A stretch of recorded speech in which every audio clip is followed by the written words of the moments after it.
watcher, someone was watching. Draw the curtains, because this one happened in a house that a family bought and loved and was about to move into with their children and their furniture, and the reasonable expectation that a house, once purchased, becomes yours.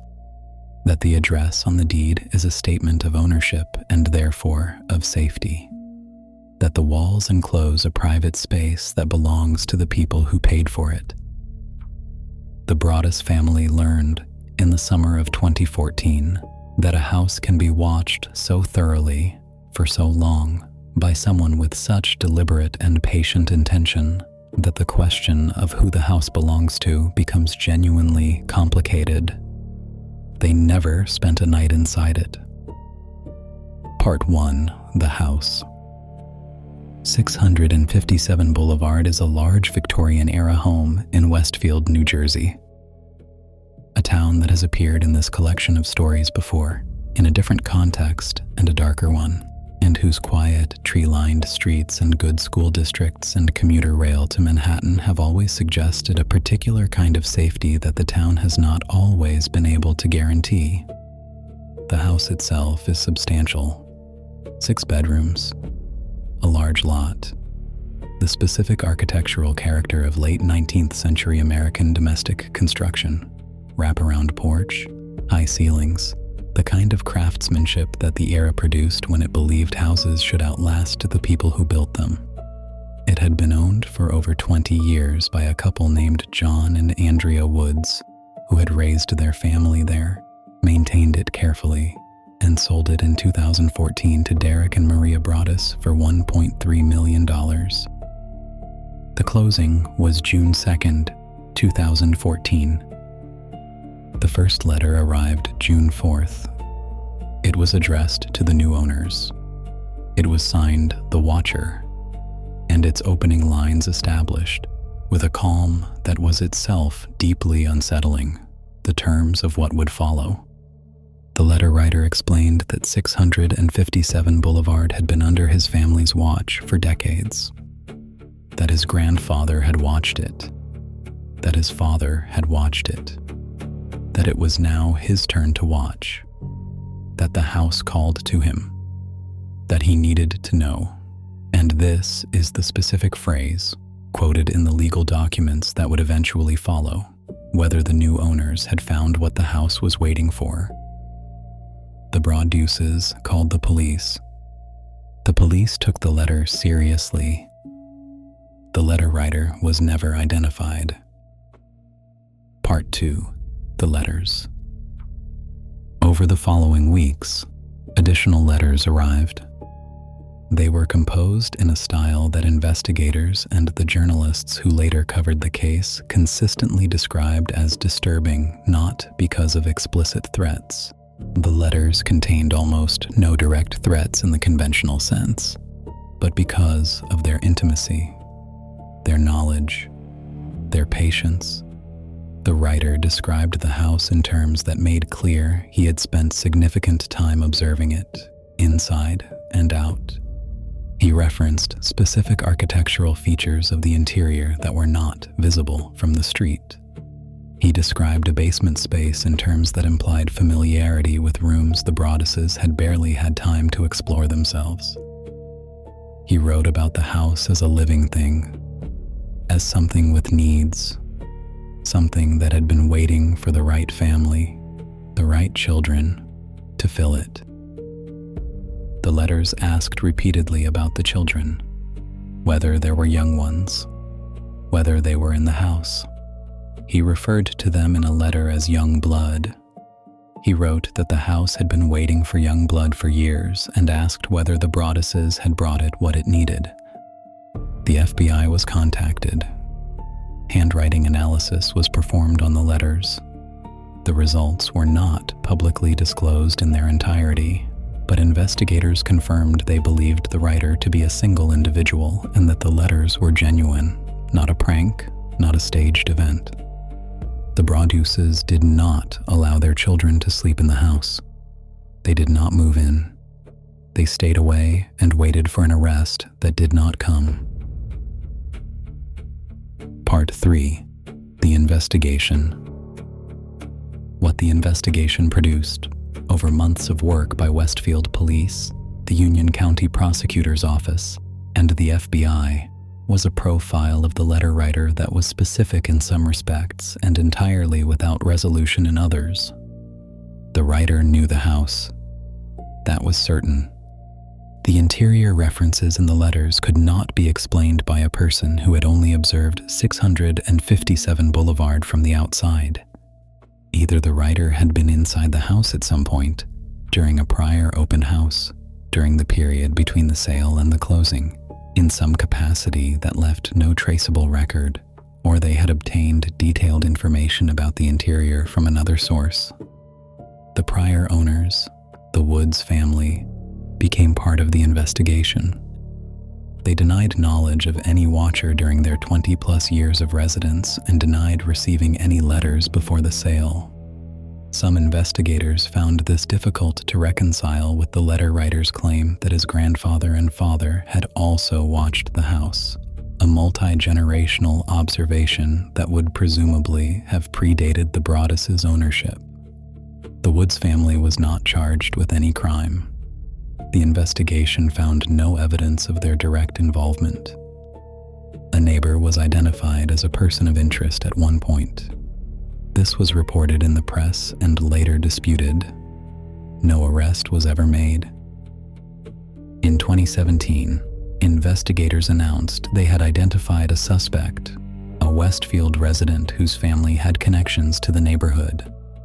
They declined to make an arrest, citing insufficient evidence. The suspect denied involvement. The case remained open. The Broaddus family, unable to sell the house at any price that recovered their purchase cost, unable to live in it, and unable to demolish it without the town's approval, which was denied, found themselves in legal and financial circumstances that the letter writer could not have designed more effectively if he had tried. The house remained standing, occupied by no one, watched, presumably, by someone. Part 4. The house itself. The legal battle that surrounded 657 Boulevard in the years following 2014 produced a document trail that became, in its totality, one of the more extraordinary records in the history of American real estate law. The Broadduses sued the Woods family, alleging that the prior owners had received a letter from the watcher before the sale and had failed to disclose it. A letter was produced, sent to the Woods in 2012, signed with the same name, that the Woods claimed they had not taken seriously. The litigation was eventually settled. The settlement terms were not disclosed. The Broadduses attempted to sell the house. Potential buyers withdrew. The story had by this point attracted national and then international media attention. The letters had been published. The details were widely known, and 657 Boulevard had become a house with a public identity that no amount of renovation or cosmetic change could undo. They applied to demolish the house and build multiple smaller properties on the lot. The Westfield Historic Preservation Commission denied the application. The house was considered to have architectural value to the streetscape. They proposed renting the house to a family experiencing hardship. The neighbors objected. In 2019, the Broadduses sold the property at a significant loss. The new owners wished to remain anonymous, but local county records and subsequent news reports quickly revealed the buyers as Andrew and Allison Carr. 657 Boulevard still stands. The Carrs continue to live there as of now, maintaining a strictly private profile. The curtains are drawn, and somewhere in Westfield, New Jersey, or elsewhere, since the writer's identity has never been confirmed and their current location is therefore unknown. The person who signed those letters as the watcher is living an ordinary life in an ordinary house on an ordinary street, or they are watching another house. Part Part 5. The Question. What the Watcher case produces, when examined carefully, is a particular species of dread that is different from the supernatural cases in this collection and more difficult to dismiss. There is no ambiguity about whether it happened. The letters exist. They have been seen by law enforcement, reproduced in court documents, and quoted in news coverage with a specificity that leaves no room for the fabrication theory that attached itself briefly to the case before being abandoned. The Broadduses did not write the letters. The letters were written by someone who knew things about 657 Boulevard that required direct knowledge of the property. What is ambiguous is everything else. The identity of the writer. Their motive. The letters read as the communications of someone operating within a belief system that has no recognizable category, something between obsession and ritual, and a claim of ownership that has no legal foundation but which the writer appears to experience as genuine and ancient. Whether the multi-generational watching they described was real, whether a grandfather truly stood on the street outside 657 Boulevard and watched it as a young man watches something he has been taught to revere, or whether this element was fabrication designed to amplify the dread of the letter's recipients, and the question of what the house was waiting for. The writer used that phrase across multiple letters. The house is waiting. The house needs. The house called to him. Whether this is the language of a deeply disordered mind that has constructed an elaborate private mythology around a Victorian house on a New Jersey street, or whether there is something else, something that the house has always had, some quality of the structure or the land or its history that attracts a certain kind of attention, is a question that the investigation, the litigation, the journalism, and the Netflix series that was eventually made about the case have none of them answered. The house stands. The cars live there. They have presumably read the letters. They presumably know that for at least 3 generations, according to the person who wrote those letters, someone in a specific family has stood on Boulevard in Westfield, New Jersey, and watched 657, watched its windows, counted its rooms, waited for the right people to move in and fill it with what it needed.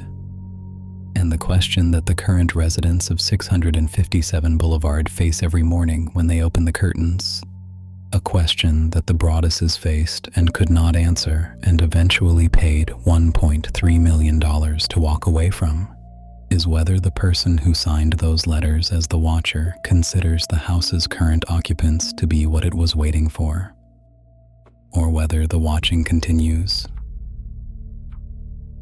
Until next time, sleep well, my friend.